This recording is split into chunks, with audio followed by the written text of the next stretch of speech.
All right, hockey fans, welcome to Inside the Game. I'm Landeep Janda, and we are very excited to have a special guest that you know very well, two-time Stanley Cup champion, LA Kings captain, Anze Kopitar. Anze, welcome to the show.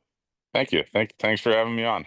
It feels kind of like the year of Anze Kopitar, and I know you're a hockey player. You don't probably like the attention on yourself, but 20 years in this league, your final season, you announced it. Take me back to that announcement. You got to share it with Clayton Kershaw.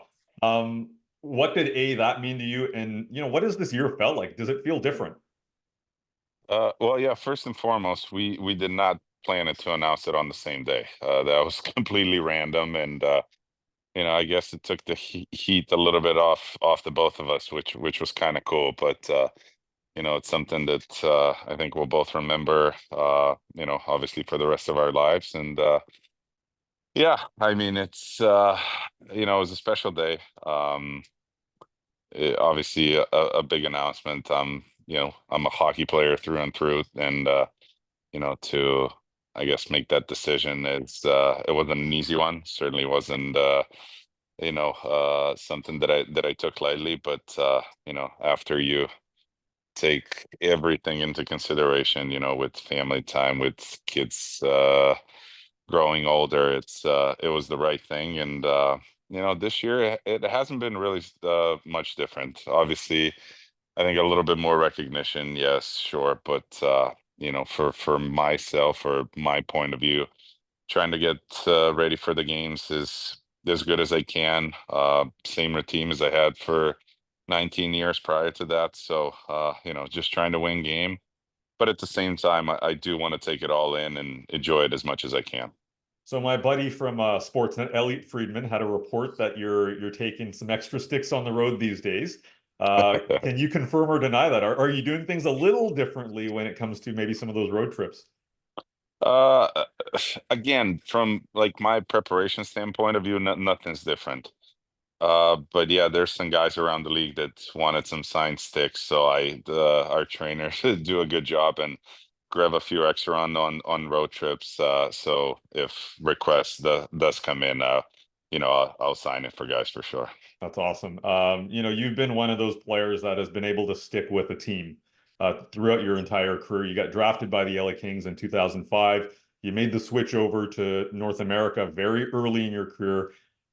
What does it mean to you to be a one-team player and specifically an LA King for your entire career?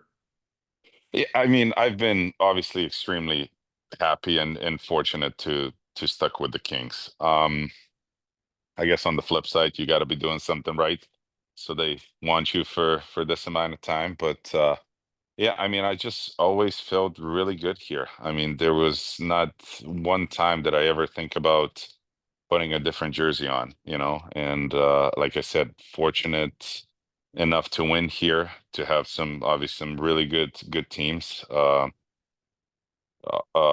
Obviously really good teammates and good leaders before me, to where they show me how things are done, how you got to handle yourself, how you got to prepare yourself. All those things come into consideration. Both of my kids are born here, so this is definitely home away from home. And yeah, I think just the whole family really is comfortable here, so why change it? And like I said, I do take pride into being loyal to one team and sticking with the Kings for the whole career. Had some thin times, but the winning times definitely overweigh the thin times. Well, okay, so you're also chasing down Marcel Dion's all-time scoring record, which I know for a lot of players, it's about the W's, it's not about the individual stats, but that's a pretty lofty one as he's one of the greatest players to ever play the game. Like, what does the fact that hopefully that happens very soon here, but what does that record mean to you?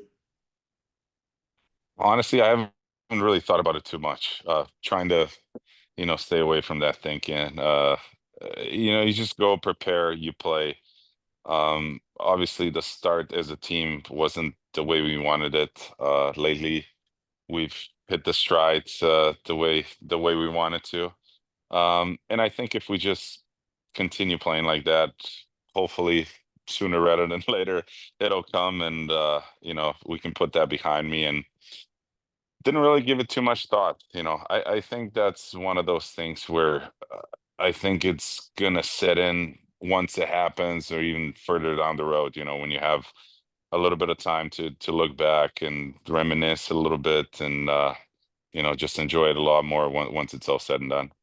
You've been the model of consistency in this league, going back 20 years. So, early days of players trying to figure out who they are in the NHL, form that identity. But, what, 4 or 5 years in, it felt like there's been almost no drop off. You've been, so solid. Like, what's the key there? You've mentioned preparation a couple of times.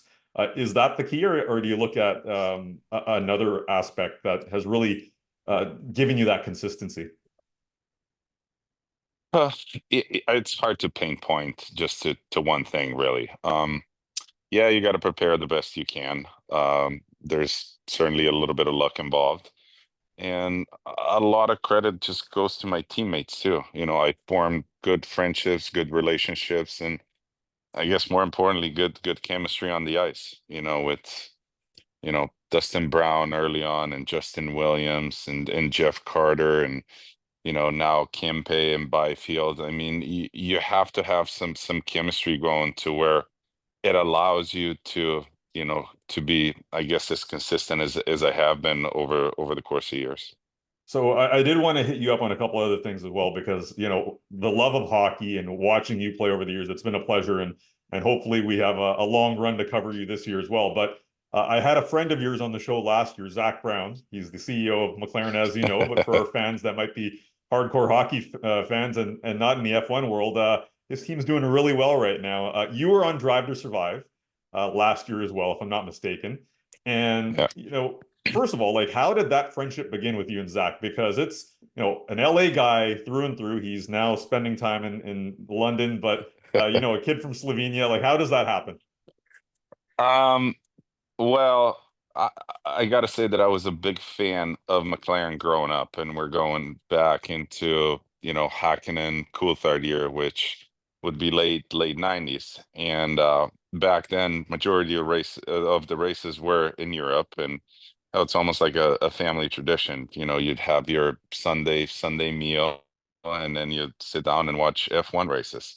And then I moved to Sweden for a couple years, where Sweden not really popular for racing, so kind of lost it there. And then obviously came here to LA, and 20 years ago, F1 in the United States was non-existent. So, you kind of lose it, and then F1 is all over the world, and you can't really, I guess, watch it because it's late night, early mornings. It is what it is. And then Drive to Survive came out, and it was during COVID time, to where we couldn't really do anything else on the road but stare at the iPads and watch TV shows. So I really got hooked into that, and then I slid into Zach's DMs, and that's how we that's how we started talking.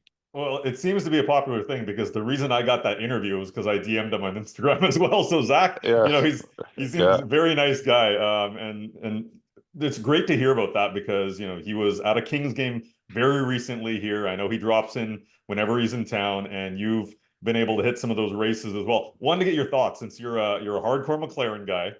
There's a 24-point gap between Lando Norris, Oscar Piastri, and Max Verstappen. How's this going to play out, Anze? Well, it's gonna be a must-watch TV, that's for sure. Um, I think if you tell Lando before the season he's gonna be up 24 points with 2 races to go, I think he would have definitely taken it, the position that he's in.